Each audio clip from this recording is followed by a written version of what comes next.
మేషరాశి.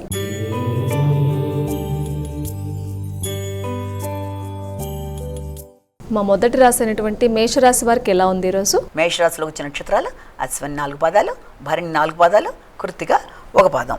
మేషరాశి వాళ్ళకి ఈ రోజున మేషరాశి వాళ్ళకి ఎక్కువ చేసే కార్యక్రమాల్లో శ్రమ అనేది అధికంగా ఉంటుంది. వృత్తిపరమైన ప్రయాణాలకు కూడా అవకాశం అనేది అధికంగా ఉంటుంది. అలాగే చిన్ననాటి మిత్రుల్ని కలవడం, అలాగే ఆకస్మికంగా ఎక్కువ ఖర్చులు చేసుకునే పరిస్థితులు రావడం, అంతేకాకుండా ఏదన్నా కొత్త వాటి మీద పెట్టుబడులు పెడితే వాటికి సంబంధించిన విషయాల్లో వ్యక్తుల్ని కలవడం, ఇలాంటి వాటితో కొంత ఘర్షణాత్మకమైన వాతావరణం, అది ఇంట్లో కుటుంబ సభ్యుల విషయంలో వారి ఆరోగ్యరీత్యా వైద్యుల సంప్రదింపులు మొదలైన వాటికి ఆస్కారం ఉన్న రోజుగా ఈ రోజున మనం భావించవచ్చు. వృషభ రాశి.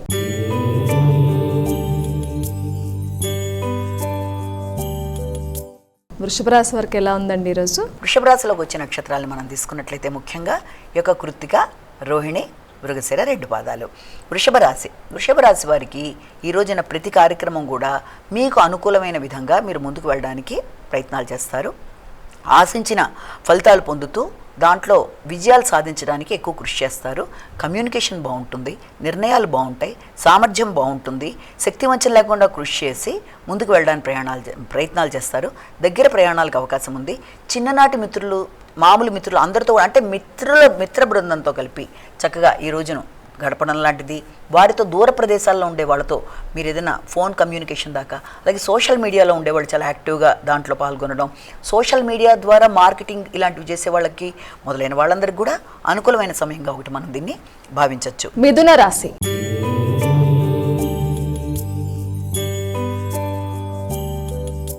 మరి మిథున రాశి వారికి ఎలా ఉందండి? మిథున రాశిలోకి వచ్చిన నక్షత్రాలు తెలుసుకుందాం. ఈ యొక్క మృగశిర, ఆరుద్ర, పునర్వసు 3 పాదాలు.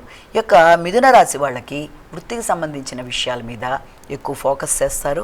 ముఖ్యంగా వృత్తి విషయంలో కూడా అంటే సంపాదనకి అంటే మీకు రావాల్సిన ఆదాయానికి సంబంధించిన విషయాల మీద ఎక్కువ ఫోకస్, అలాగే దానికి సంబంధించిన ఆదాయాన్ని అందుకునే అవకాశాలు, దాంతోపాటుగా దూర ప్రదేశాల్లో వృత్తిపరంగా నూతన అవకాశాలు, లేకపోతే దూర ప్రదేశాల నుంచి అవకాశాలకి సంబంధించిన ఏదైనా టెలిఫోన్ ద్వారా కూడా మీకు ఏదైనా ఇంటర్వ్యూ లాంటివి రావడం, వృత్తిలో అభివృద్ధి కొరకు మీరు ప్రయత్నాలు చేయడం, వృత్తిలో నూతన వ్యక్తుల యొక్క పరిచయాలు, విదేశాలలో అవకాశాలు లాంటివి లభ్యమవ్వడం, అలాగే మీ క్రియేటివిటీకి సంబంధించిన వృత్తులలో అభివృద్ధి, ఐటీ మొదలైన వాటికి సంబంధించిన వాటిల్లో అవకాశాలు మొదలైన దానికి అనుకూలమైన సమయంగా భావించవచ్చు.